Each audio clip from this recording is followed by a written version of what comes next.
My name is Nekme Obasoge. I'm here to do a brief analysis of the British and Benin War. Few days ago, I bumped into a video documentary that was produced by a British journalist in the 60s during the reign of Oba Akenzua II. The documentary is based on the history of the British and Benin War, the British expedition of 1897, when the British people invaded Benin Kingdom. The British journalist, who happens to be the grandson or great-grandson of a colonial master, imposed his personal bias on the history of the Benin people. Very provocative. I'm going to do the analysis. At the beginning of the video, he said the Benin king was the most powerful king in West Africa at that time. However, at the end of the video, he used a word to downgrade the Benin people. Not just the Benin people, the African people. They don't believe that Africans have any sense of creativity at all. Before the Portuguese explored Benin Kingdom during the late 15th century, the Benin Empire then was already a civilized nation. Europeans had been coming to the West African coast for centuries. The first were the Portuguese back in the 16th century, but the British weren't far behind. And I'm standing in the remains of one of the British trading posts that were put up here at the end of the 19th century. To this place came loads of palm oil and palm kernels, most of which was shipped to Liverpool for making into soap. And it came from the hinterland. At that time, it was a little-known country and ruled by a number of African kings, the most powerful of whom was the Oba of Benin.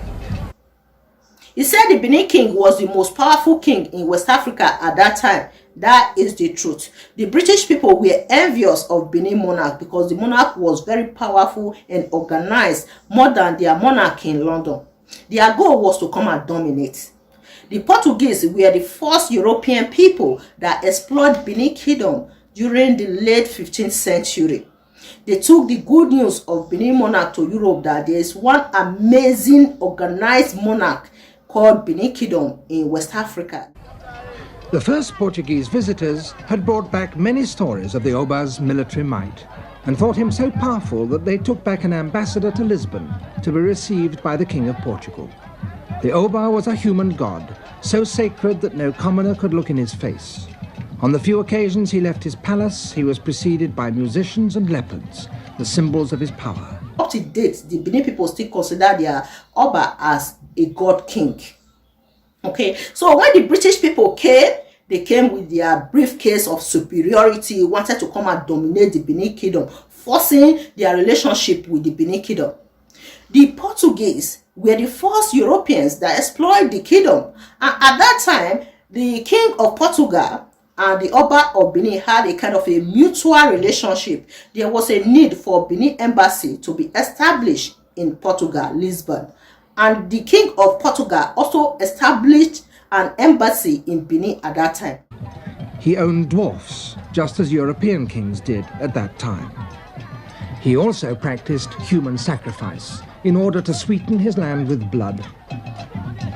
Benin remained almost unchanged right into the 19th century, and then in January 1897, the vice-consul of a British trading settlement on the coast decided to visit the Oba.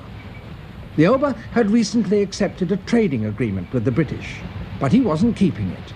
No palm nuts or palm oil were coming out of his territory, so the Oba had to be reprimanded.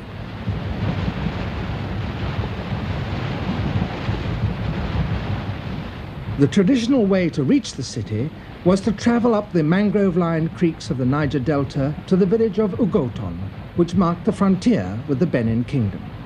Messengers had been sent ahead by canoes with gifts to tell the Oba that the British vice-consul proposed to visit him.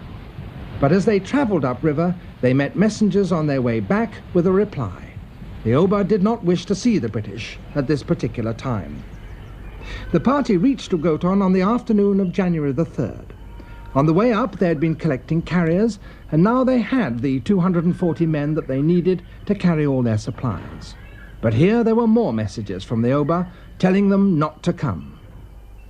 The local people gave them vehement warnings. It would be very unwise to go to Benin now, they said. for the Oba was celebrating Igwe. Igwe was and is the most important of all Benin rituals. It was last held in 1964 when these pictures were taken. During it, the Oba salutes the shrines of the earlier god kings, his ancestors, and renews his divine power. He parades and dances, decked with coral crown and tunic, with ivory bracelets on his arms and bronze masks at his waist.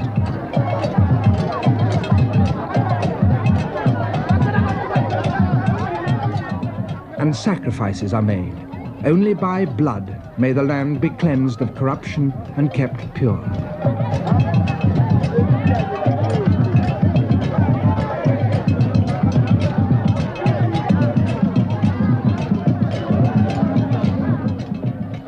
Special plants and earths are brought from all over the kingdom and pounded together with blood to make a magic medicine with which the Oba will be anointed to give him strength.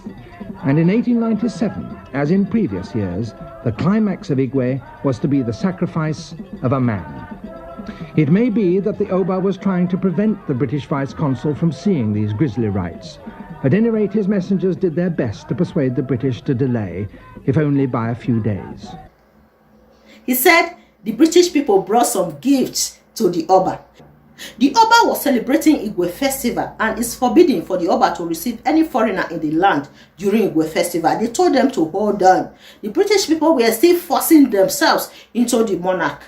So do you think the Oba of Benin will go to London and be forcing himself into the monarch in London? That will never happen.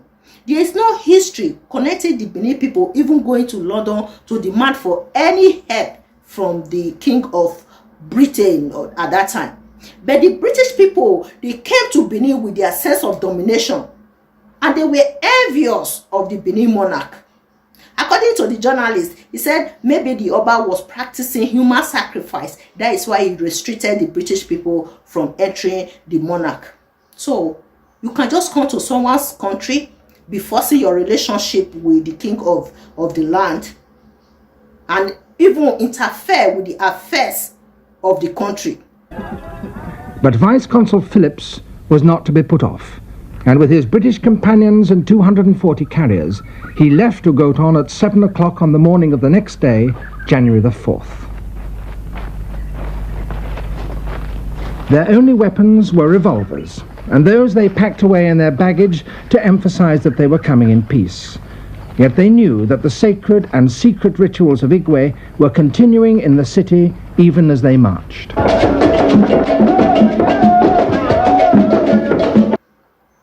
This idea that the Oba of Benin was practicing human sacrifice purported by this British journalist, I'm going to play a video that will explain clearly. Just listen.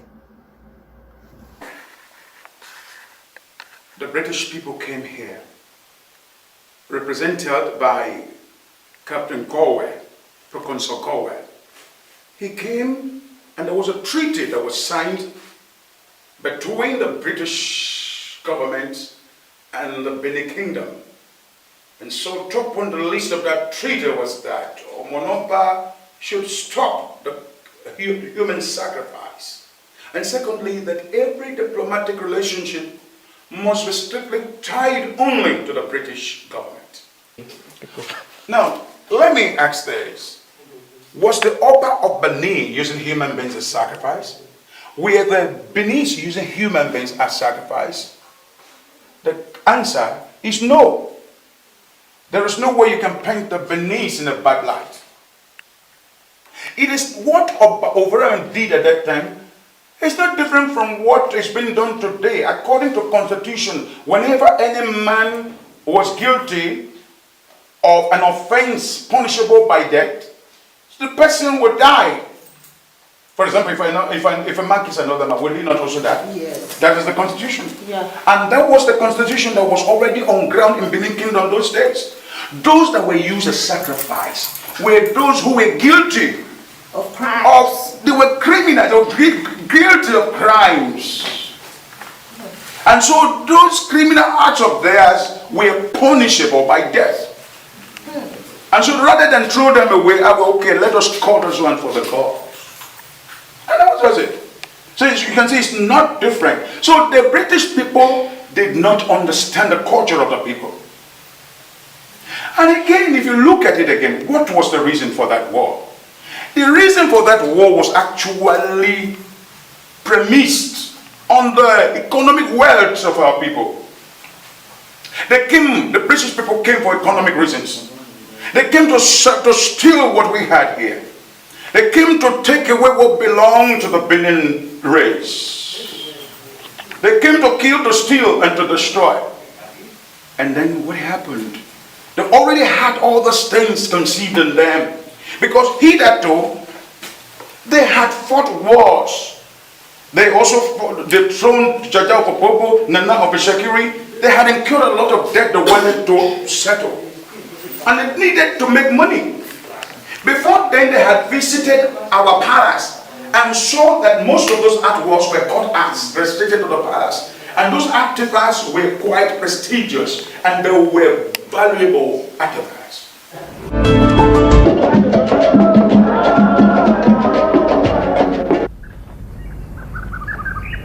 This is the path they took. It is so thin and narrow that they had to march in single file, and it wound through the thickest bush.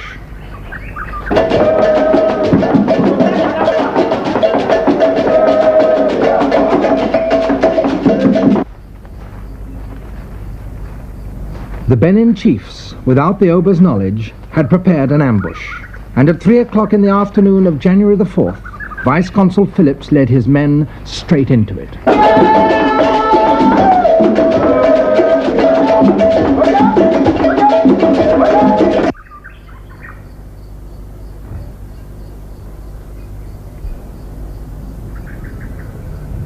Europeans and Africans were slaughtered indiscriminately. Only 2 Europeans escaped. The Benin warriors hunted them through these thick forests and came within yards of them several times. They had nothing to eat, and the only thing to drink was the dew from the leaves. One of them was badly wounded, but after 5 days they reached the river. The wounded man's arm had already turned gangrenous. Both their bodies were black with thorns. The news of the massacre had gone ahead of them, and on January the 11th, only 7 days after the massacre, it was in London.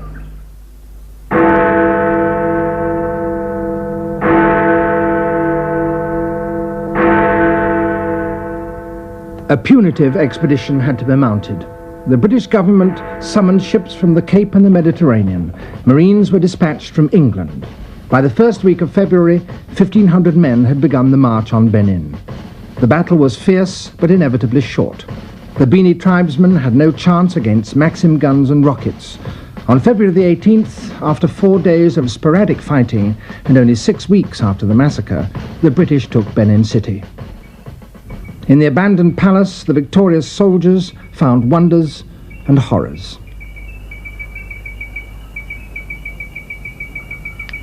The Oba, in panic at the impending revenge of the British, had, it seemed, embarked on an orgy of human sacrifice in an endeavour to stave off disaster, and the bodies of the dead lay in pits beneath the trees on which many of them had been crucified. He said the Oba, who was panicking for the revenge of the British people, embarked on human sacrifice to escape disaster.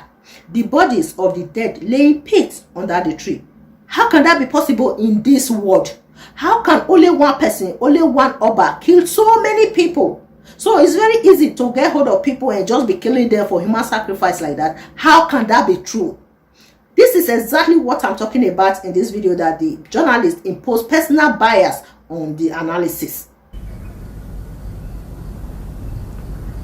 The victors posed for their photographs in the palace courtyards. Stacked behind them, objects from the palace shrines that they were to bring back to Britain, either as personal souvenirs or official booty. There was an astonishing number. Sculptures of ivory, wooden masks, huge elephant tusks, covered along their length with elaborate scenes. When the British people invaded Benin Kingdom, they stole thousands of artifacts from the Benin Palace. According to the journalist, he said the British people brought some gifts to the Oba of Benin. If you have so much in your country, why did you steal the artifacts from the Benin Palace? That was the goal of the British people right from the beginning. They were envious of the Benin monarch. Their goal was to come and destroy and steal artifacts from the palace. And the war gave preference to British armies to loot thousands of artifacts from the palace. The civilization in Benin Empire at that time is what the Portuguese brought to Europe that motivated the British people to exploit Benin Kingdom. They came late, but when they came with their briefcase of superiority, wanted to come and dominate and destroy the monarch because they were envious of what they saw in the monarch. They succeeded with the war. When they invaded Benin Kingdom, they brought their sophisticated weapons to come and invade the palace, and they stole all the artifacts in the Benin palace. Up to date, few, not up to 1% of the artifacts were brought back to Benin. But above all, there were bronzes. The finest were of astonishing quality. Was it possible that the sculptors of this remote kingdom buried in the West African forest... Very derogatory. He said, remote kingdom buried in West African forest. Really? Remote kingdom buried in West African forest. So it's a remote kingdom, but the British people were forcing their relationship with the Oba of Benin. They brought gifts to the Oba of Benin. Remote kingdom. I'm going to play this video. It's very demeaning. Had produced entirely by themselves objects of such technical skill and sculptural inspiration that they rivaled the most accomplished works of Europe. There were many in Europe who were to doubt it. The Portuguese, after all, had once had great influence here. Surely it must have been they who taught the Bini how to make such splendid things. He said the Portuguese once had influence here. Surely it must have been they who taught the Benin people how to make something so splendid. At the beginning of the video, he said the Portuguese brought the story of Benin Kingdom to Europe, that the Oba of Benin is very powerful. So, what makes the Oba so powerful if he cannot make something so splendid? The news of Benin Kingdom carried by the Portuguese is what motivated the British people to exploit Benin Kingdom and brought a kind of a treaty system for the Oba, imperialistic kind of treaty they brought to the Oba of Benin. Now it's telling us that the Portuguese must have assisted the Benin people to make something so splendid. The Benin Kingdom was already producing artworks in the monarch right from the time of Ogiso dynasty. The Benin people are well known for producing artworks and bronze artwork in the kingdom before the Portuguese even came. They didn't bring civilization to Benin. The Benin people benefited from the relationship with the Portuguese, while the Portuguese also benefited immensely from the relationship with the Benin Kingdom.